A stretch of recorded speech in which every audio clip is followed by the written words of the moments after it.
Bonjour et bienvenue à tous. Je dois parler de ce thème. Alors, d'ailleurs, je le dis toujours, c'est très important et c'est vraiment dommage en Guinée.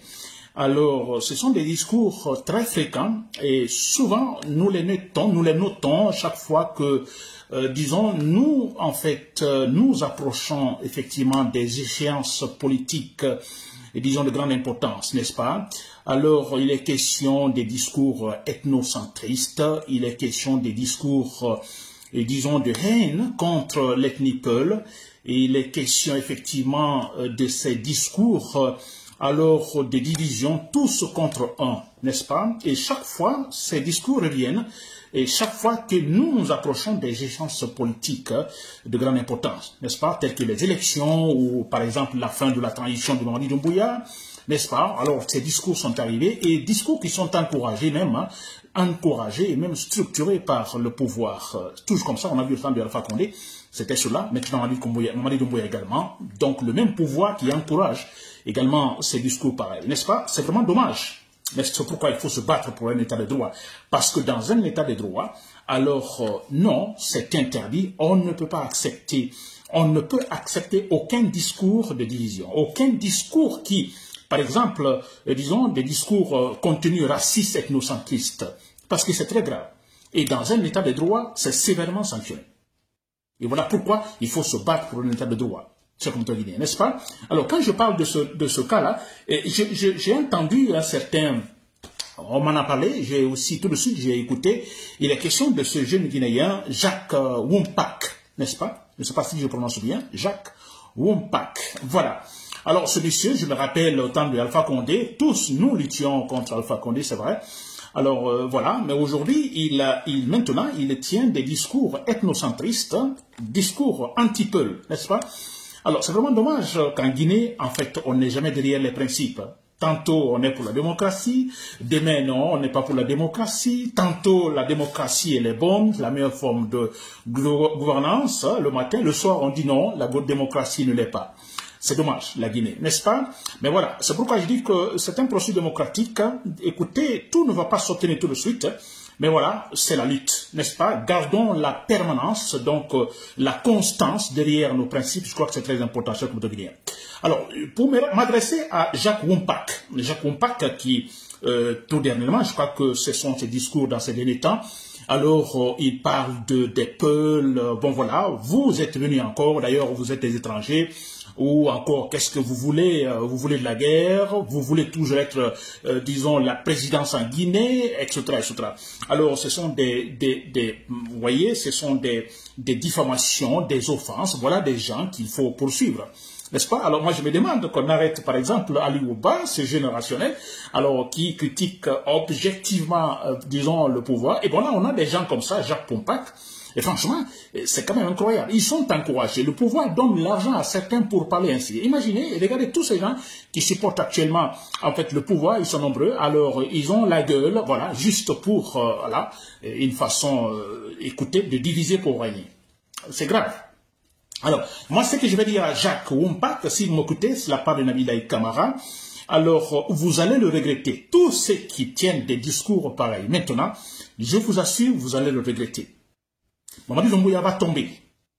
Tôt ou tard, il va tomber. Et quand il va tomber, je vous assure que c'est fini, la pagaille politique.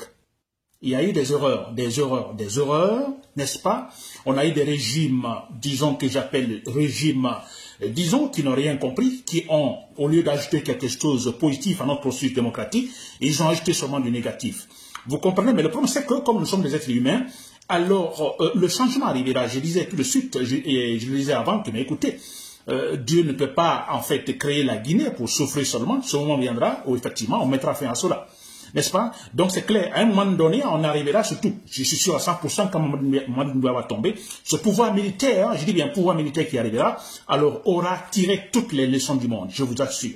N'est-ce pas? Il n'y aura plus de blagues.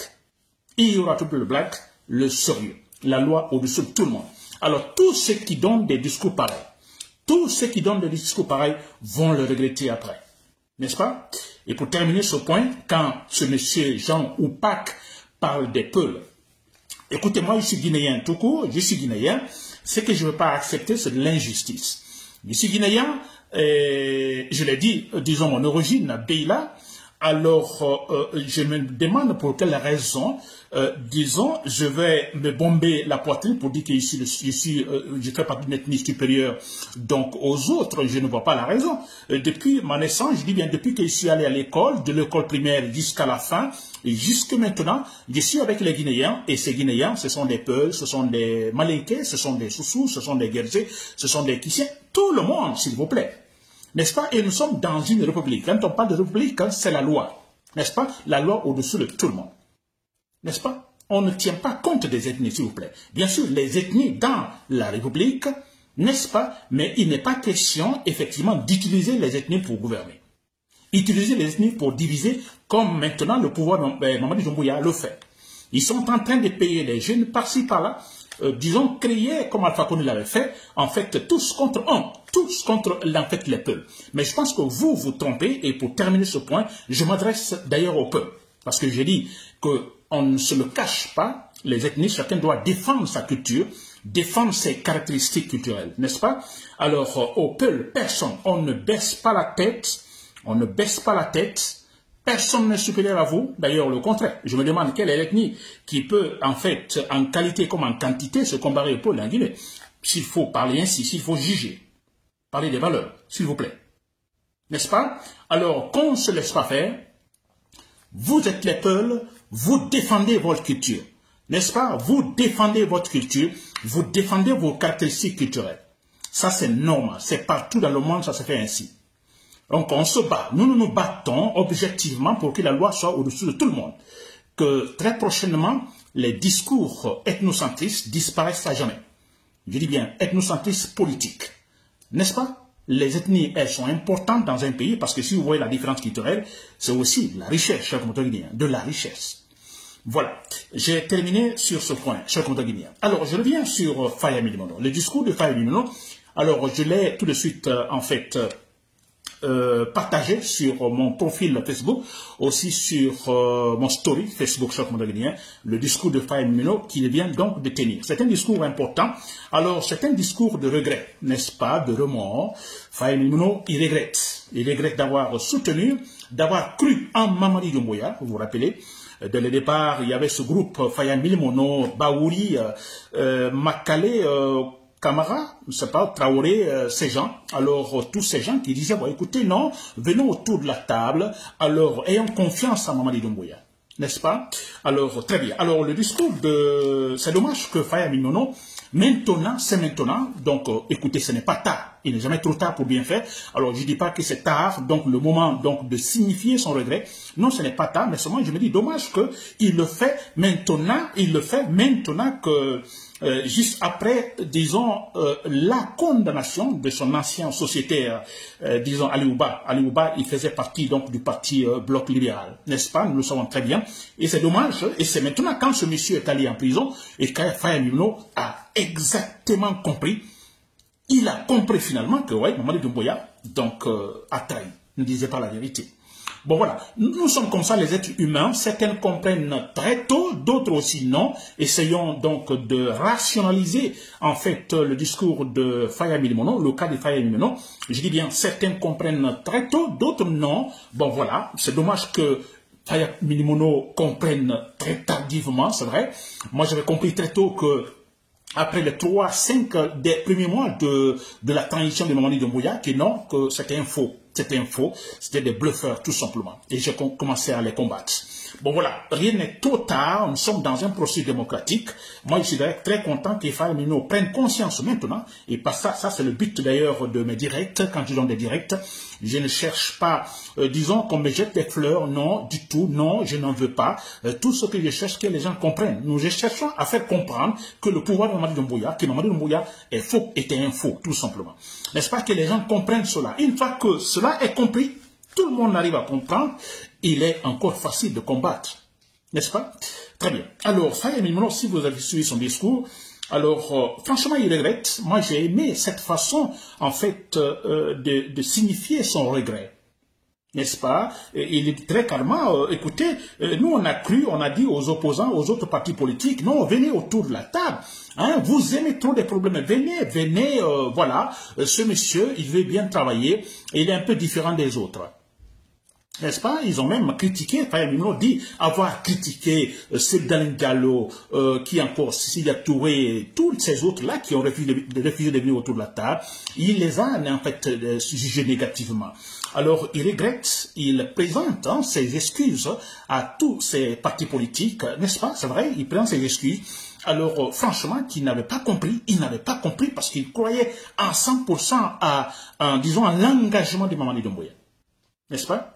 Très bien. Et ça signifie quoi? Si Fayemino arrive à donner ce discours, ça veut dire qu'on voilà, finalement, il est en fait du camp, il est dans le camp du rationnel. N'est-ce pas? Du camp rationnel, ça veut dire, nous sommes dans le rationnel. Le rationnel, on essaye, on a bien raisonné, on a essayé de décanter le faux, le vrai, et finalement, on opte pour le vrai.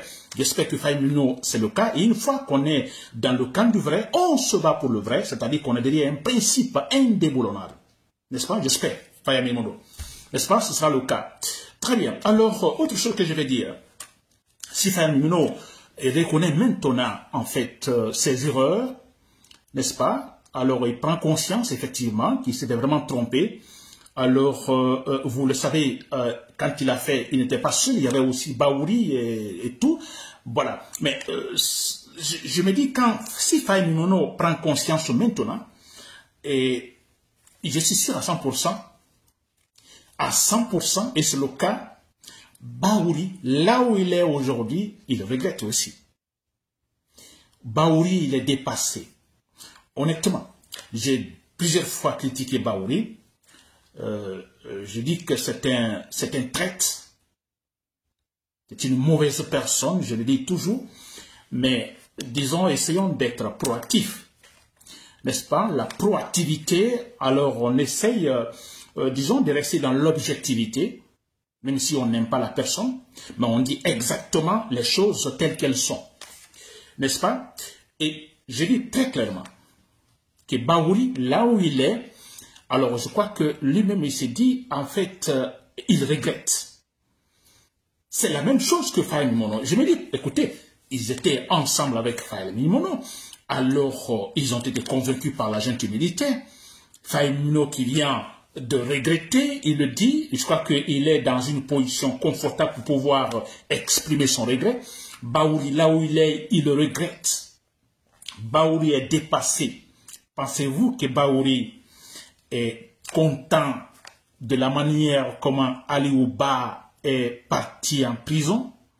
Pensez-vous que Baouri, quelque part dans sa chambre, qu'il dort bien, même si quelque part, je dis c'est un traître, mais je suis en train de parler proactivement. Baouri en souffre, la manière par laquelle Ali Ouba est pris, le maçon de lui à la fin. Ce jeune politicien est en prison 2 années, prison ferme. Pensez-vous que Baouri est content? Il n'est pas content, il regrette. Je suis sûr que Baouri, disons, il a cru effectivement en Mamadi Doumbouya, quelque part. Parce que la manière comme Mamadi Doumbouya s'est engagé, vous vous rappelez dès le départ, ils ont demandé en fait tout le monde autour de la table, alors l'engagement de Mamadi Doumbouya face à écouter la charte de la transition, jurer sur le Coran et la Bible, et après ça aussi dans des interviews par-ci par-là, Mamadi Doumbouya était clair là-dessus. Et je suis sûr 100% quand Mamadi Doumbouya a appelé Baouri pour effectivement, disons, la primature, être Premier ministre, alors il est sûrement le discours employé était aussi convaincant. Alors Baouri, je vous assure, Baouri a cru en tout cela 100%. Et il a dit non, je suis sûr à 100%. Parce que imaginez seulement, regardez un peu les discours de Baouri. Baouri souvent, et il est parti en Éthiopie à un moment donné, je ne sais pas si vous vous rappelez. Alors, pour vous dire que Baouri, il est dépassé, totalement dépassé. Le problème, c'est que là où lui, il n'est pas dans la même position que Fayemino. Fayemino est beaucoup plus libre. Et Baouri, il a une responsabilité, il est Premier ministre. N'est-ce pas? Et lui, il est parti, en fait, il est tombé dedans, dans, en fait, le piège de Mamadi Doumbouya, totalement dedans. N'est-ce pas? Il regrette, mais pensez-vous qu'il va le faire comme Fayemino vient de le faire? Il peut le faire, hein, mais c'est un peu difficile pour lui là où il est. Peut-être sorti du pays, comme il aurait tenté tout dernièrement, on le dit. C'est un peu difficile. Alors, vous vous rappelez, quand il était parti en Éthiopie, Baouri, en tant que Premier ministre, il avait tenu un discours parce que là, justement, entre eux là-bas, les ministres et même avec le président, ils avaient dit que, écoutez, le référendum devrait avoir lieu en fait à la fin de décembre, à la fin de l'année dernière, l'année 2024. C'était clair. Et Baouri a cru en cela. Et il a même dit, pendant qu'il était interviewé par les journalistes éthiopiens, il l'a dit très clairement, bon écoutez, le référendum sera tenu à la fin de, disons, de l'année 2024, l'année dernière. Il a dit ainsi, il dit, bon, les autres élections sûrement viendront après, en 2025. Vous voyez, alors, mais si Baouri était convaincu à 100%, n'est-ce pas, était de mèche avec Mamadi Doumbouya, le Premier ministre, Mamadi Doumbouya, président en ce moment, pensez-vous qu'il se serait trompé ainsi? S'il savait que non, jamais il y aurait référendum, pensez-vous qu'il aurait dit ça dans cette interview devant les journalistes? Il ne l'aurait pas dit. Il ne savait pas. Pour lui, il est convaincu que oui, qu'il y aurait des élections, le référendum. Vous comprenez? Alors, voilà. Donc, de paradoxe en paradoxe, et sûrement, il se fait humilier par-ci, par-là. Et voilà pourquoi d'ailleurs, quand il était invité par les journalistes de RFI en Guinée pour débattre avec Ali Ouba, à la dernière minute, il a tout simplement décliné en fait l'invitation. Oui, parce que Baouri pourrait encore tomber dans des erreurs politiques, dans des déclarations politiques erronées. Donc oui, parce que lui, quelque part, il croit en ce que ces gens-là disent, la junte militaire dit. Alors naïvement, et voilà, ce serait encore continuer à se faire honnir, n'est-ce pas, chers compatriotes? Voilà, bon, je le dis que Baouri, idem que en fait Faye Mimino maintenant, il a les regrets. Franchement, il n'imaginait pas ainsi. Non, il ne pouvait pas imaginer que le mensonge, que tout ce qui a été dit et tout ce qui a été fait, alors était tout simplement du mensonge, vous comprenez, alors des prétextes que Baouri sûrement n'avait pas compris. Donc Baouri a été dribblé, totalement dribblé, chers compatriotes guinéens, dribblé et redribblé. Il ne peut plus. Je vous jure que là où il est, il regrette. N'est-ce pas? Très bien. Alors, ce qui est important ici, dans ce regret de Faye Milimono, nous pensons ou nous espérons que cela continue. Alors, au niveau de tous les Guinéens, il y a pas mal de gens. Je m'adresse aux gens qui sont dans le Conseil national de transition, des gens qui refusent de démissionner. Alors, qui hier défendaient la démocratie, qui aujourd'hui refusent de démissionner et sachant pertinemment qu'ils sont dans un régime potentiellement dictatorial. Que le fait de rester là, c'est une façon tout simplement de jouer le complice en fait. N'est-ce pas? Ils sont en train, en fait, de valoriser, en fait, le discours, disons, de Mamadi Doumbouya, le discours antidémocratique de Mamadi Doumbouya. Mais c'est vrai. Et j'espère que cela va continuer, le regret, et que chacun puisse tirer des leçons et se retirer. Parce qu'il essaie maintenant, à partir de maintenant, Faye Milimono, alors se battra du côté du rationnel pour le triomphe, effectivement, du rationnel. N'est-ce pas, chers compatriotes? Bien, pour terminer, chers compatriotes guinéens, alors voilà, donc qu'est-ce que je vais dire? Nos pensées qui vont à tous ces gens qui sont en prison, donc à Marwan Kamara, ce jeune journaliste, à Fonike Mangue, à Billo, et maintenant à Ligouba et d'autres, peut-être que je ne peux pas me rappeler les noms. Alors tous ceux qui sont là injustement arrêtés, donc mes pensées vont à eux, pour leur dire tout simplement que, écoutez, Mamadi Doumbouya, là où il est, en fait, c'est fini. Je vous assure, c'est fini. Vous savez pourquoi? Nous sommes dans une position confortable. Je disais l'autre fois que notre lutte est légitimée. N'est-ce pas? Totalement légitimée. Nous sommes dans une lutte normale. C'est-à-dire qu'il faut effacer Mamadi Doumbouya. Nous sommes dans une situation légitime. Mamadi Doumbouya, non. Il a menti. N'est-ce pas? Et le problème maintenant, là où il est, alors c'est de continuer à acheter des consciences. C'est-à-dire à aller vers les gens rationnels, les gens objectifs, des gens qui se disent, Mamadi Doumbouya, non, vous vous trompez. Alors lui, son cas, et tout ce qu'il fait, c'est tout faire payer la conscience de ces gens pour qu'ils puissent en fait le rejoindre. C'est tout ce que Mamadi Doumbouya fait maintenant. Sinon, il a échoué. Il a échoué, il sait que quand il va chuter, tout le monde va applaudir. Le jour où il va chuter, tout le monde va applaudir. Il n'a aucune marge, disons, par laquelle on pourrait peut-être le défendre légitimement. Non, il n'y en a pas. Il a perdu sur tous les plans comme Alpha Condé. Il le sait très bien, cher Guinéen, n'est-ce pas? Voilà, c'est une victoire pour nous et c'est pourquoi je dis à tout le monde, on ne se décourage pas. Oh là là, loin s'en faut, c'est d'ailleurs le moment. Mamadi Doumbouya, je dis bien, il a perdu. Alors nous, on ne se décourage pas. Nous continuons tout simplement à informer en fait normalement les citoyens. Nous prenons les positions. Les chers patrons dans l'armée alors sont là. Nous essayons alors que, disons que cela gagne du terrain, donc dans l'armée, ceux qui ne sont pas encore convaincus dans l'armée, alors qu'ils prennent conscience, n'est-ce pas, qu'ils se préparent conséquemment pour faire chuter Mamadi Doumbouya. C'est un processus démocratique, alors tout est là, donc c'est pas à pas, c'est vrai, pas à pas, et nous mettons des pas, et chaque fois nous nous débarrassons des mauvaises graines.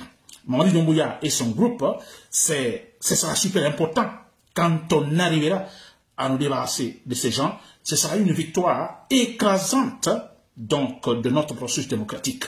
Parce que se débarrasser de ces bourreaux, de ces sauvages, écoutez, comme ça a été le cas du groupe de Dadis Camara, alors le groupe de Sekouba Konaté, le groupe de Alpha Condé, maintenant on va se débarrasser du groupe de Mamadi Doumbouya, c'est une véritable victoire pour notre processus démocratique.